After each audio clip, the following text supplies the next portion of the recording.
Queridos irmãos, boa noite, graça e paz. Hoje nós não teremos o culto infantil, portanto as crianças permanecerão ao lado dos pais.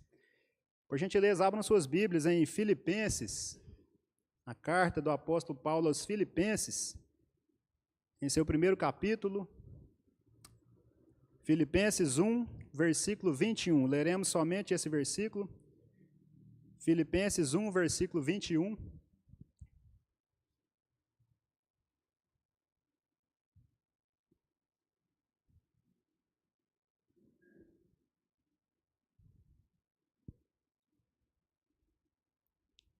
Amém? Porquanto, para mim, o viver é Cristo e o morrer é lucro. Vamos orar? Santo Deus, te louvamos, ó Deus, agora, orando ao Senhor mais uma vez. Ó Pai, graças te damos por esse tão grande privilégio de aqui reunidos poder cultuar ao Senhor mais uma noite. Ó Deus, quão bom é estar aqui na sua casa, Pai, é um privilégio muito grande. Quando muitos, Pai, aí ao redor do mundo aí não podem te cultuar, são impedidos de alguma forma, mas nós temos aqui hoje o privilégio de poder cultuar ao Senhor.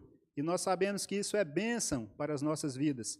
Ó Deus, e agora, em que estudaremos aqui a sua santa e bendita palavra, ó Deus, o clamor do meu coração é que o Senhor fale conosco, que o seu Espírito Santo traga a iluminação, não somente à nossa mente, mas sobretudo ao nosso coração, para que a palavra frutifique, ó Deus, e não fique apenas na teoria. Ó Deus, que o Senhor abençoe toda essa nossa semana, que o que será falado aqui hoje, ó Deus, que é a sua santa palavra, frutifique em nossos corações durante toda essa semana. Nos leve, ó Deus, a meditar naquilo que veremos aqui agora, e que nós não fiquemos, ó Pai, somente nessa teoria, mas que venhamos a conseguir colocar na prática, ó Deus, em nossas vidas, tudo o que será falado aqui pela sua palavra. Oramos assim, muito agradecidos ao Senhor, em nome de Jesus. Amém. Meus irmãos, o contexto aqui dessa carta de Paulo aos Filipenses, Paulo escreve essa carta aqui por volta do ano 62 depois de Cristo, mais ou menos por volta do ano 62, quando ele estava preso por causa do Evangelho e por causa de Cristo. Não era por qualquer motivo, não era porque ele tinha cometido algum crime, era por causa do Evangelho, por causa de Cristo. E ele estava preso, meus irmãos, possivelmente em Roma. Alguns detalhes na carta aos Filipenses nos direciona que o local que ele estava preso era em Roma. Ele faz menção à guarda pretoriana, que era a guarda ali de elite do imperador Nero. No final do capítulo 4, o último capítulo de Filipenses, ele vai falar assim: os da casa de César vos saúdam. Mas o imperador era Nero. César aqui era simplesmente um título ou um sobrenome que eles adotavam depois do imperador Júlio César. Era Nero César. Eles começaram a adotar como título, como um sobrenome. Então, apesar que Paulo faz menção à casa de César, o imperador era Nero. Então, Paulo está ali preso em Roma, como eu disse, alguns detalhes nos direcionam à cidade de Roma, que ele estava preso, possivelmente em uma casa, não em uma prisão comum. Se nós voltarmos aí no versículo 13 do capítulo 1, nos diz assim, ó: de maneira que as minhas cadeias em Cristo se tornaram conhecidas de toda a guarda pretoriana e de todos os demais. Então, isso aqui nos situa Roma como local de sua prisão. E ele estava preso não em uma prisão comum, mas em uma casa. E ali ele tinha certa liberdade de receber algumas visitas e de pregar o Evangelho. Inclusive, ele pregou para toda a guarda pretoriana e para os da casa de César. Muitos se converteram ao Evangelho. Então, ele estava ali com certa liberdade, mas estava preso, talvez estava acorrentado. Estava privado de um grande bem que é a sua liberdade. Mas então ali ele tinha essa possibilidade de receber visitas e de pregar o Evangelho. Ele estava aqui em um momento de reflexão sobre sua prisão e o avanço do Evangelho. Então ele escreve, meus irmãos, essa carta com alguns objetivos, né? Nós podemos encontrar aqui, ó, agradecer aos cristãos filipenses pela sua cooperação no Evangelho. O versículo 5 aí do capítulo 1 nos diz assim: pela vossa cooperação no Evangelho, desde o primeiro dia até agora, Então, um dos objetivos, agradecer aos cristãos filipenses pela sua cooperação no Evangelho. Um outro objetivo, dar notícias de sua situação ali na prisão, versículo 12. Quero ainda, irmãos, cientificar-vos de que as coisas que me aconteceram têm antes contribuído para o progresso do Evangelho, de maneira que as minhas cadeias em Cristo se tornaram conhecidas de toda a guarda pretoriana e de todos os demais. Então ele queria ali, um dos objetivos era dar notícias de sua situação na prisão. Olha, irmãos, eu quero cientificar-vos de que as coisas que me aconteceram, elas têm agora antes contribuído para o quê? Para o progresso do Evangelho. Então ele dá a eles essa notícia. Um outro objetivo, incentivá-los e encorajá-los a se manterem unidos na fé, firmes, né, e humildes, mesmo em meio ao sofrimento. Se nós formos lá para o capítulo 2, nós veremos isso. Outro objetivo, aconselhá-los a desenvolver a sua salvação. Também no capítulo 2 nós temos isso. Exortá-los sobre a alegria cristã, agora já no capítulo 3. Alertá-los sobre falsos ensinos, também no capítulo 3. Orientá-los sobre em o que pensar, já no último capítulo, no capítulo 4. Manifestar a sua gratidão pela oferta que eles enviaram por meio de Epafrodito, e dentre outros objetivos. Epafrodito aqui, então, como eu disse, Paulo poderia receber algumas visitas, então os cristãos filipenses enviam ali a ele uma oferta por meio de Epafrodito. Então, esses aqui são alguns objetivos do apóstolo ao escrever essa carta aos filipenses. Paulo, meus irmãos, ele estava ali aguardando o seu julgamento, onde existia a possibilidade dele ser liberto, mas também uma grande possibilidade de ser condenado à morte. Ele não sabia o que aconteceria com ele estava ali aguardando. Então, diante desse fato, os cristãos filipenses estavam preocupados com ele e faziam constantes orações e súplicas em seu favor. E Paulo diz a eles que isso dava a ele a certeza de sua libertação. Se nós formos lá para o versículo 19, ele diz assim, ó, porque estou certo de que é isso mesmo, pela vossa súplica e pela provisão do Espírito de Jesus Cristo, me redundará em libertação. Ele fica sabendo que eles estavam orando por ele, com certeza clamando para que ele fosse liberto, e essa era a intenção deles, eles queriam vê-lo liberto. Então ele diz a eles isso, estou certo, pela vossa súplica e pela provisão do Espírito de Jesus Cristo, me redundará em libertação. E ele tinha esperança de em nada ser envergonhado. Né? O versículo 20 aqui nos diz, segundo a minha ardente expectativa e esperança, de que em nada serei envergonhado. Então ele tinha essa expectativa de ser liberto. A libertação aqui, meus irmãos, ela pode ter aqui dois sentidos. Ser liberto realmente da prisão e ganhar a sua liberdade, ou ser salvo da sua vida neste mundo, da sua situação neste mundo, caso ele fosse morto. Então ele tinha plena certeza, de qualquer maneira eu serei liberto, eu serei salvo. Fiquem tranquilos, independente do que acontecer comigo, eu serei liberto e eu serei salvo. Então aqui a questão da libertação nos dá esses dois entendimentos. Meus irmãos, de qualquer maneira, ele tinha convicção de que Cristo seria exaltado no seu corpo, quer pela vida, quer pela morte. O versículo 20, aí na parte B, nos diz assim, ó, com toda a ousadia, como sempre, também agora, será Cristo engrandecido no meu corpo, quer pela vida, quer pela morte. Acontecesse o que acontecer, meus irmãos, ele tinha essa convicção, Cristo será exaltado no meu corpo. Se eu viver, se eu for liberto, Cristo será engrandecido no meu corpo. Mas se eu morrer, Cristo também será engrandecido em meu corpo. E um detalhe, meus irmãos, ele foi liberto dessa prisão. Não foi aqui que Paulo foi decapitado. Ele foi liberto, o ano mais provável da morte dele seria ali em torno do ano 67 depois de Cristo, em sua segunda prisão, em uma de suas viagens missionárias, acho que a quarta viagem missionária. Ele foi preso novamente, ainda sob o domínio do imperador Nero, só que dessa vez era um pouco mais difícil a situação dele naquela prisão. Então ele foi liberto aqui, não foi morto aqui, ele foi liberto, e depois, alguns anos depois, sim, ele foi preso e foi morto. Mas a esperança dele de ser liberto da prisão, então, se concretizou aqui pela oração dos cristãos filipenses e pela provisão de Jesus Cristo. A carta aos Filipenses, meus irmãos, ela pode ser considerada a mais alegre e animadora de todas as cartas que o apóstolo Paulo escreveu. Em todas as outras, provavelmente não há tanta menção à alegria quanto nesta carta, mesmo estando em uma situação tão adversa. Quem em uma prisão vai falar de alegria, meus irmãos? Quem em uma prisão vai escrever uma carta falando de alegria, de contentamento?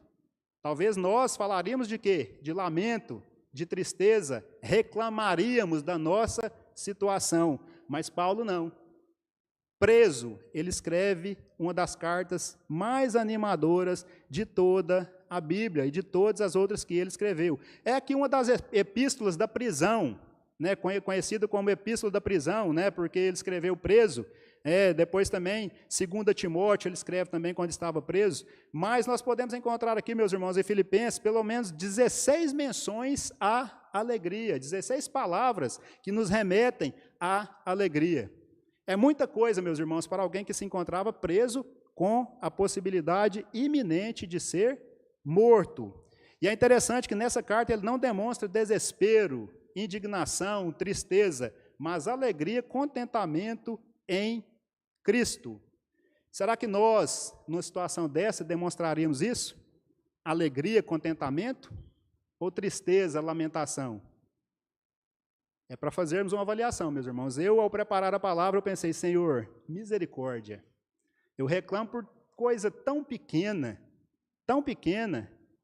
e estando preso, podendo ser morto, falar de alegria, falar de contentamento, escrever uma carta para uma igreja, para animá-los, para alegrá-los, ao invés de entristecê-los com a sua situação. Se Paulo falasse, eu estou aqui triste, né, estou aqui preso, privado da minha liberdade, olhem a minha situação, tenham pena de mim, ele desanimaria, meus irmãos, os cristãos. Mas não, ele escreve falando de alegria. Pelo menos 16 menções à alegria nós encontramos na carta aos Filipenses. Os seres humanos, meus irmãos, sempre estiveram voltados para a busca de quê? Riquezas, sucesso, fama, reconhecimento, enfim, todos os prazeres que esse mundo pode nos oferecer, não é mesmo? De certa forma, eles sempre procuraram encontrar o sentido da vida nessas coisas que são passageiras, em detrimento daquelas coisas que são eternas e que são realmente importantes. Sempre foi assim, meus irmãos. Desde tempos passados, isso é uma realidade. E hoje em dia acontece a mesma coisa, não é diferente. Talvez com uma roupagem diferente e com uma intensidade diferente, mas acontece a mesma coisa. As pessoas, talvez nós incluídos entre essas pessoas, procuram riqueza, prosperidade, contentamento, fama, reconhecimento, curtidas nas redes sociais. Estão muito perdidas com isso, meus irmãos. Hoje é avassalador isso se nós formos analisar. Acontece a mesma coisa durante todo o decorrer da história, com intensidades diferentes, roupagens diferentes, mas a mesma coisa. Pessoas vivem para si mesmas, buscando satisfazer de forma egoísta os seus sonhos. Correm de um lado para o outro, né, nessa correria louca da vida, dizendo que precisam o quê? Ganhar a vida. Eu preciso ganhar a vida. Eu preciso trabalhar, eu preciso enriquecer, eu preciso prosperar, eu preciso ter saúde, eu preciso fazer isso e aquilo. Eu preciso ganhar a vida. Isso é latente, meus irmãos, na sociedade contemporânea. Essa correria por buscar essas coisas é relacionada só a esse mundo. E parece, meus irmãos, que muitos só encontram alegria e contentamento quando tudo está bem em sua vida. Paulo encontrou contentamento quando ele estava preso. Quando ele era apedrejado, açoitado, ele tinha contentamento. Em nenhum momento nós vemos o apóstolo lamentando. Mas nós, meus irmãos, talvez inseridos nesse contexto contemporâneo, nós só achamos contentamento quando tudo está às mil maravilhas na nossa vida, não é mesmo? Quando tudo vai bem, quando tudo está como nós queríamos, aí nós estamos contentes. Se a coisa desanda um pouquinho, vem a lamentação, vem a reclamação. Nós quase que amaldiçoamos Deus por coisinhas mínimas. Aprendamos com o apóstolo Paulo a ter contentamento, mesmo em situações mais adversas, meus irmãos. Na correria da vida, meus irmãos, as pessoas não param para refletir sobre a eternidade. Talvez muitos nem acreditam que ela exista. Talvez não, muitos não acreditam que ela exista. Eu já me deparei com pessoas que falam que não acreditam. Ah, não tem céu nem inferno. Morreu, acabou. Céu não existe. Inferno e céu foi algo inventado para, de uma certa forma, aprisionar os homens, para trazê-los numa rédea curta, para causar medo. Ou o céu para ser uma gratificação, ou o inferno para ser uma condenação, né? Mas acredito que não existe uma eternidade após este mundo. Talvez muitos, então, nem acreditam que a eternidade exista. Por isso, vivem buscando salvar a sua vida aqui neste mundo, ganhar a sua vida somente aqui neste mundo. Meus irmãos, nós vemos aqui que para o apóstolo Paulo, o seu contentamento, então, não dependia de circunstâncias. Em qualquer circunstância que ele se encontrasse, ele estava contente. Ele aprendeu a viver contente em qualquer situação, mesmo nas mais adversas, como essa em que ele se encontrava preso aqui. O seu contentamento era Cristo. Ele disse, o meu viver é Cristo, para mim o viver é Cristo. O contentamento dele estava somente em Cristo. Se nós formos um pouquinho mais à frente, no último capítulo aí da carta aos Filipenses, no capítulo 4, nos versículos de 10 a 13, ele disse assim, ó, alegrei-me sobremaneira no Senhor, porque agora, uma vez mais, renovastes a meu favor o vosso cuidado, o qual também já tinhais antes, mas vos faltava oportunidade. Digo isso não por causa da pobreza, porque aprendi a viver contente em toda e qualquer situação. Tanto sei estar humilhado, como também ser honrado. De tudo e em todas as circunstâncias já tenho experiência, tanto de fartura como de fome, assim de abundância como de escassez. Tudo posso naquele que me fortalece. Se estou pobre, tudo posso naquele que me fortalece. Eu estou contente. Se estou rico, tudo posso naquele que me fortalece. Eu estou contente. Então ele aprendeu, meus irmãos, a estar contente em toda e qualquer situação. Sei ser humilhado como sei ser honrado.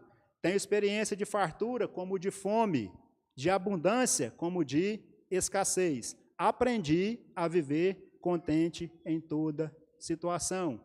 Ele já não nasceu contente, meus irmãos, ele teve que aprender a ficar contente, a estar contente em toda e qualquer situação. Isso que ele nos diz, eu aprendi a estar contente em toda e qualquer situação. O contentamento dele era Cristo, não as circunstâncias em que ele estava vivendo. Meus irmãos, então, em vista disso, eu quero refletir com vocês sobre o tema que eu coloquei aqui em forma de pergunta. Qual deve ser a perspectiva do cristão em relação à vida e à morte? Qual deve ser a perspectiva do cristão em relação à vida e à morte?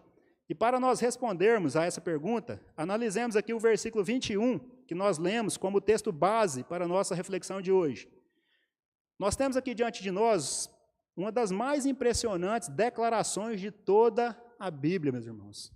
Porquanto para mim o viver é Cristo, e o morrer é lucro. Uma das mais impressionantes, sem dúvida, declarações de toda a Bíblia. Isso aqui, meus irmãos, não era vã filosofia da parte de Paulo. Não era uma vã filosofia. Ele não disse isso aqui da boca para fora. Era algo que ele podia testificar com a sua conduta.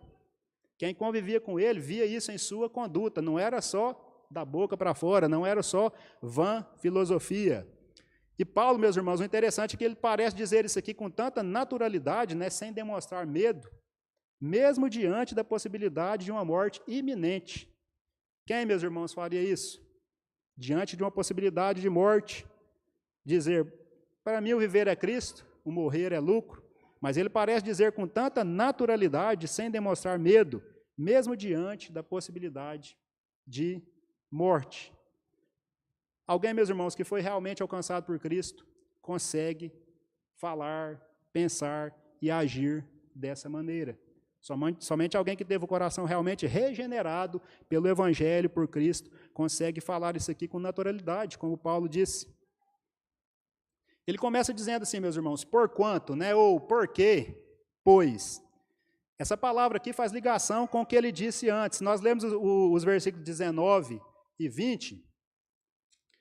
19 e 20 vai nos dizer assim: porque estou certo de que isso mesmo, pela vossa súplica e pela provisão do Espírito de Jesus Cristo, me redundará em libertação, segundo a minha ardente expectativa e esperança de que em nada serei envergonhado. Antes, com toda a ousadia, como sempre, também agora será Cristo engrandecido no meu corpo, quer pela vida, quer pela morte. Porquanto para mim o viver é Cristo. Porquanto, pois, em vista disso que eu falei, o que acontecer para mim o viver é Cristo e morrer é lucro. Cristo será engrandecido no meu corpo, quer por uma situação, quer por outra. Antes, com toda a ousadia, como sempre. Ele remete à sua vida, como ele sempre agia e falava com ousadia. Cristo agora será engrandecido no meu corpo, quer pela vida, quer pela morte. Então ele começa por quanto, remetendo ao que ele havia dito antes. Na sequência ele nos diz, né? Para mim. Porquanto, para mim. Paulo demonstra aqui, meus irmãos, uma forte convicção pessoal. Ele não estava falando de experiência de outras pessoas. Não estava se referindo a algo que ele simplesmente presenciava na vida de outras pessoas. Ele estava testificando uma experiência pessoal, uma forte convicção pessoal. Ele não falou assim, para Pedro ou para qualquer um dos outros apóstolos, o viver é Cristo e o morrer é lucro. Não, ele falou, para mim, o viver é Cristo e o morrer é lucro. Demonstrando uma forte convicção pessoal. Convicção que eu e você devemos buscar ter, meus irmãos. Enquanto cristãos, nós devemos buscar. Se não temos, nós devemos buscar ter essa convicção. Não é falar para fulano, o morrer é Cristo, o viver é Cristo e o morrer é lucro, não. Para mim. Se nos perguntar, nós temos que dizer, sim, para mim, o viver é Cristo e o morrer é lucro. Então, dizendo isso, para mim, ele demonstra uma forte convicção pessoal, testificando de algo que ele vivia. E ele nos continua dizendo, né? O viver é Cristo, porquanto para mim o viver é Cristo. Paulo deixa claro aqui, meus irmãos, com isso, que a essência de sua vida é Cristo. O viver aqui não é algo simplesmente físico, biológico, que ele quis dizer, mas uma transformação interior. Ele não estava falando simplesmente da sua vida física, biológica, mas do seu interior. O viver é Cristo. A essência de sua vida era Cristo. A vida de Paulo, meus irmãos, após sua conversão, ela foi totalmente moldada pelo quê? Pela própria vida de Cristo. Ele deixou sua vida ser moldada pela própria vida de Cristo. Para mim, o viver é Cristo. Isso quer dizer que todos os seus pensamentos, né, sentimentos, desejos, intenções, ações, passaram o quê? Refletir a vida de Cristo. Em tudo nele nós podíamos ver refletido a vida de Cristo, não a sua própria vida, os seus próprios desejos e intenções, mas a vida de Cristo. No versículo 20, né, ele declara, Cristo será engrandecido no meu corpo. Cristo será engrandecido no meu corpo.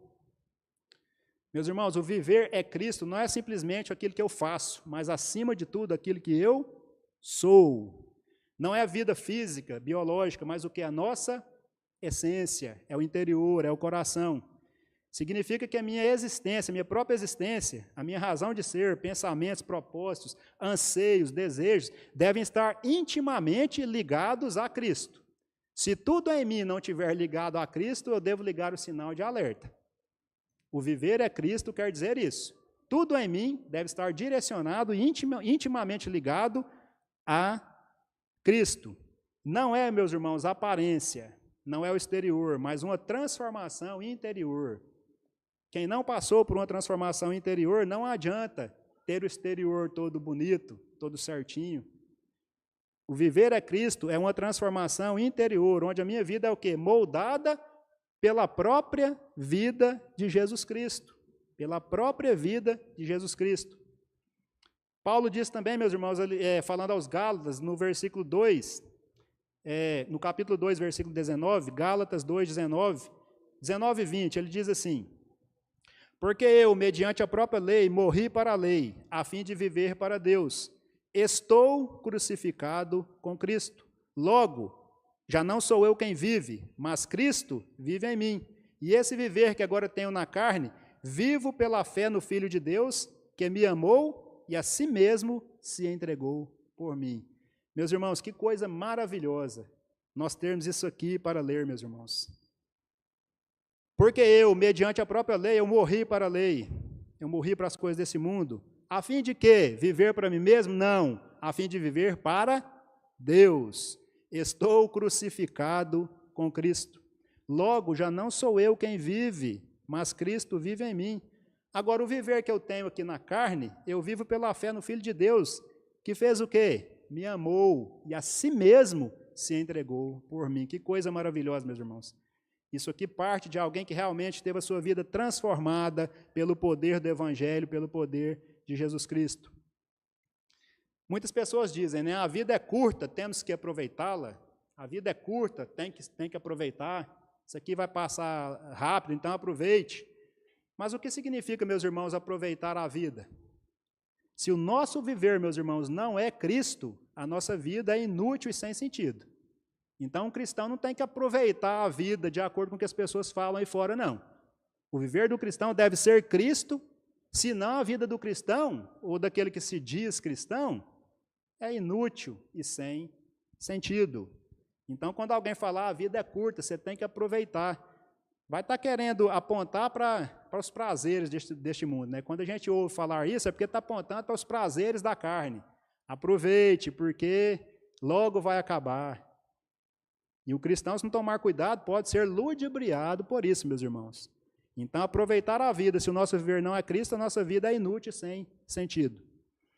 Se Deus hoje colocasse diante de nós, meus irmãos, duas opções. A primeira opção, já estar logo com Ele no céu, ou continuar vivendo por mais um tempo aqui neste mundo, mas sem a presença dEle.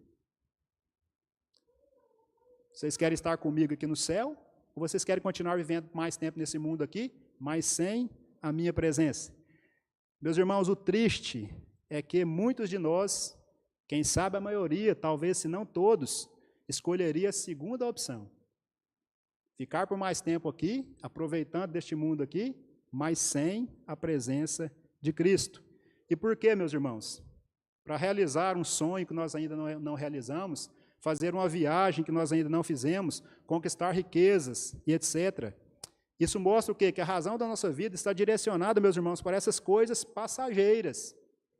Passageiras. Não que não seja bom, meus irmãos, passear, viajar, aproveitar do fruto do nosso trabalho, isso não é errado. Não estou querendo dizer isso aqui. Mas a motivação pode estar errada. Se eu escolhesse viver nesse mundo aqui sem a presença de Deus para viver esses meus, talvez, caprichos, seria um absurdo, meus irmãos. Moisés, meus irmãos, quando Deus chega para ele e fala assim, ó, Moisés, sobe daqui, você e o povo que você tirou do Egito.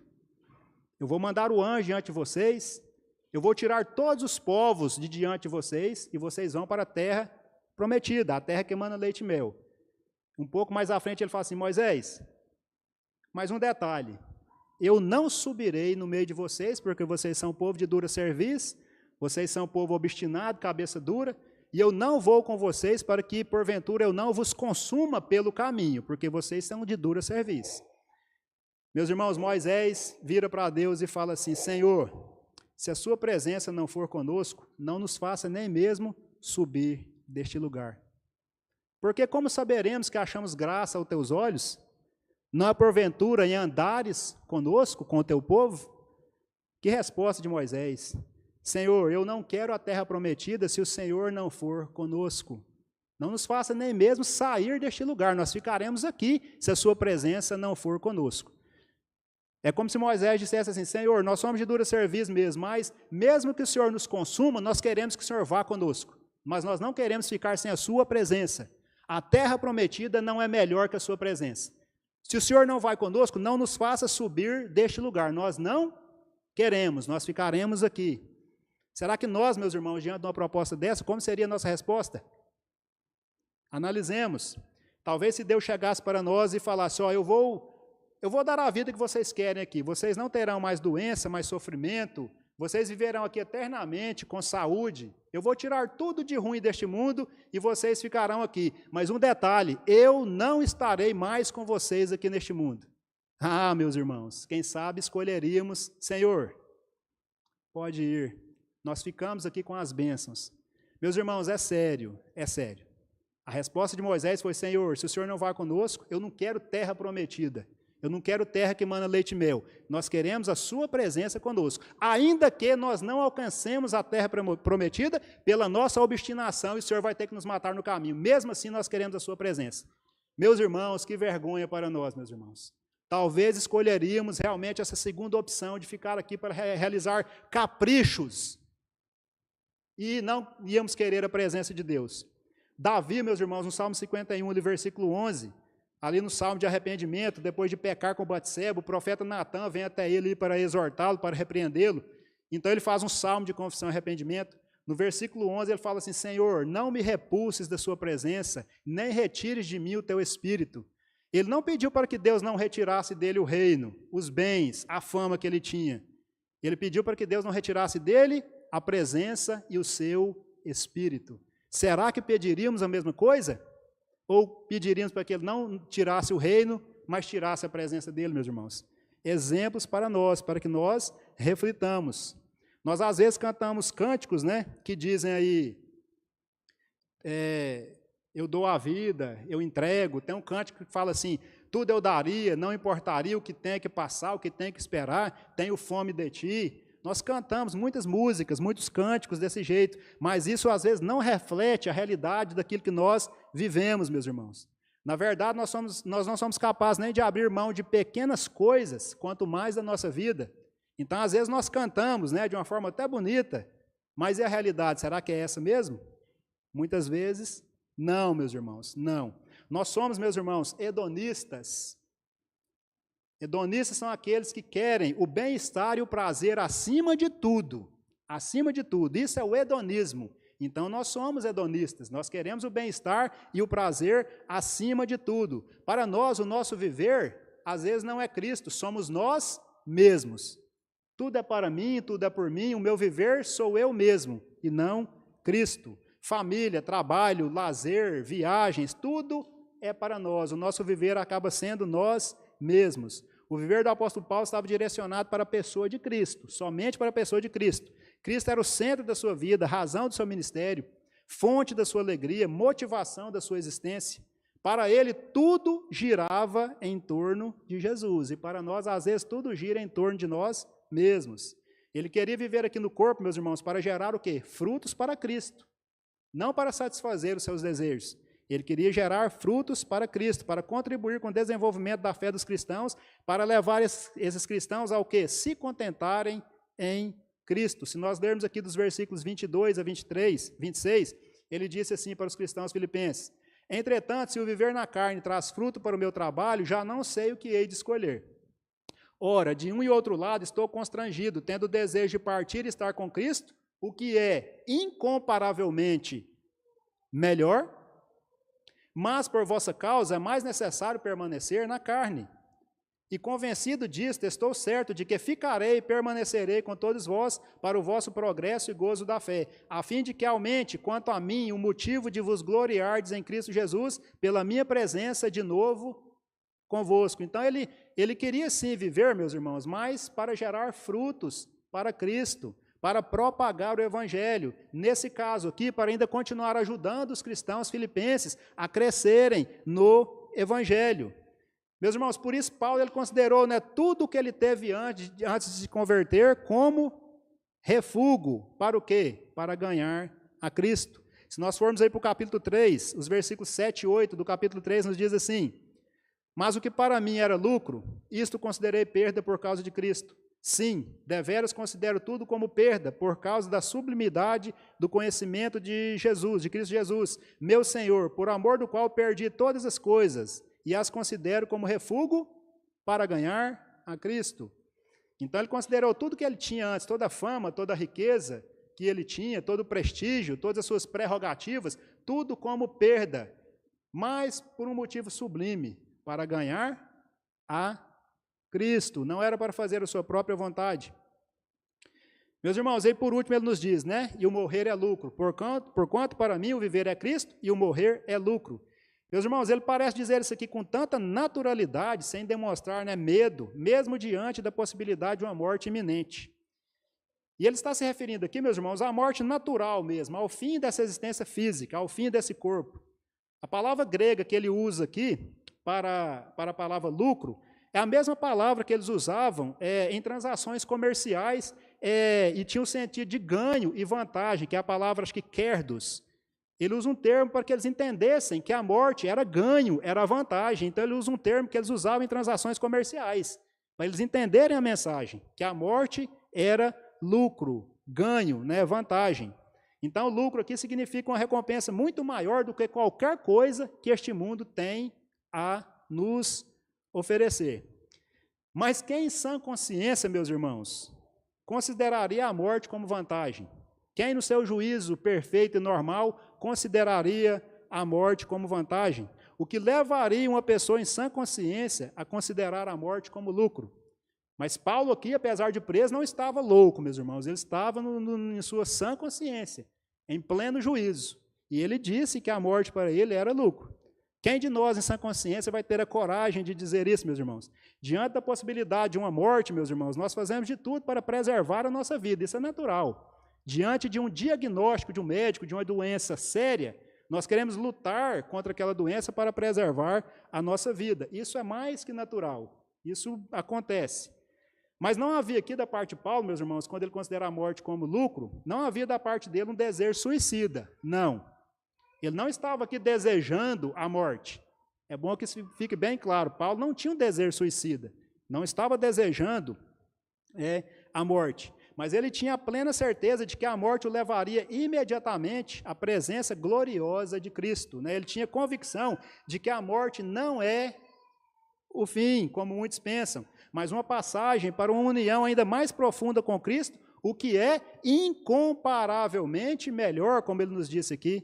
Não há nada que se compare a estar com Cristo, e a morte era o meio dele estar com Cristo. Por isso ele considerava a morte como lucro, mas ele não tinha o desejo suicida.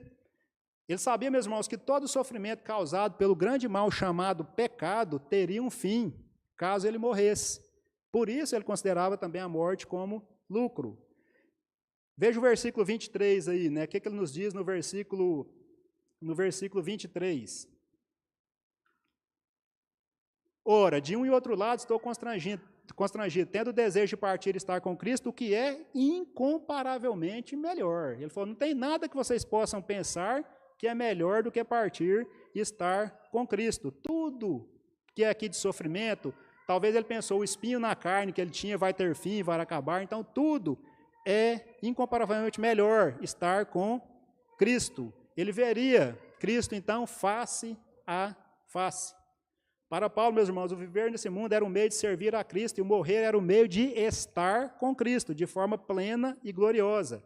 Atos 20, 24, né, ele diz assim, porém nada considero a minha vida preciosa para mim mesmo, contanto que complete a minha carreira e o ministério que recebi do Senhor Jesus para testemunhar o evangelho da graça de Deus. Em nada eu considero a minha vida preciosa. A minha vida, nesse sentido, não vale nada, contanto que eu complete a minha carreira e o ministério que eu recebi do Senhor Jesus para o que? Testemunhar o evangelho da graça de Deus.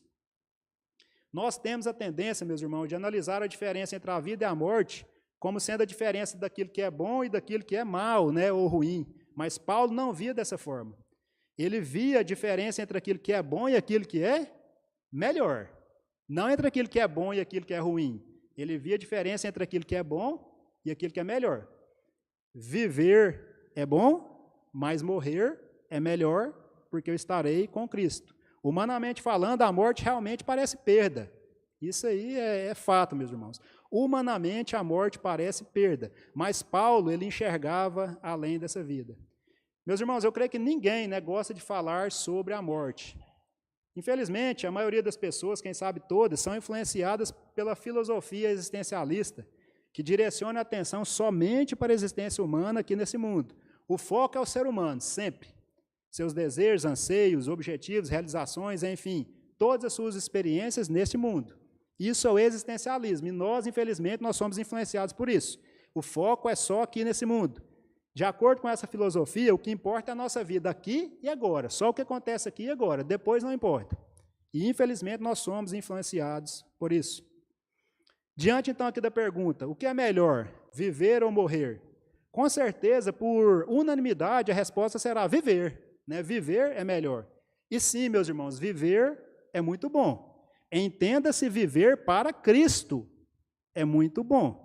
Mas por aquilo que nos proporcionará, que é entrar na gloriosa presença do Senhor Jesus, a morte é muito melhor.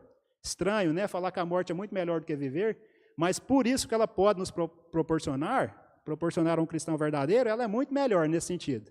Ela nos leva à presença de Cristo.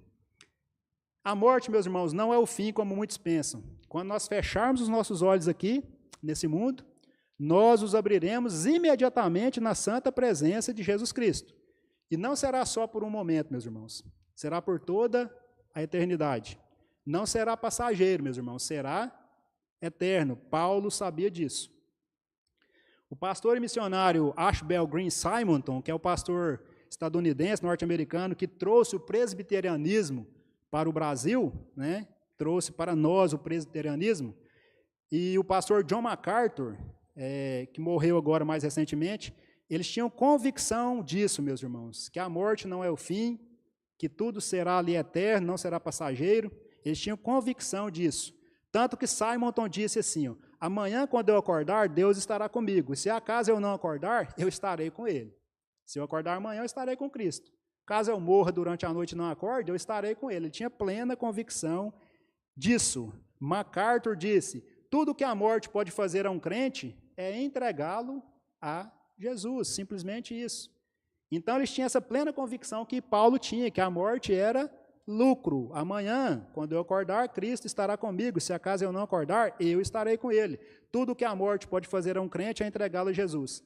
Então, meus irmãos, a perspectiva do cristão em relação à vida e à morte, o nosso tema, a nossa pergunta, qual deve ser a perspectiva do cristão em relação à vida e à morte? A resposta a perspectiva do cristão é, o viver é Cristo e o morrer é lucro. Isso vira o que, meus irmãos? A lógica do mundo, né, de cabeça para baixo. Porque as pessoas não querem que o seu viver seja Cristo. Elas querem que o seu viver sejam elas mesmas.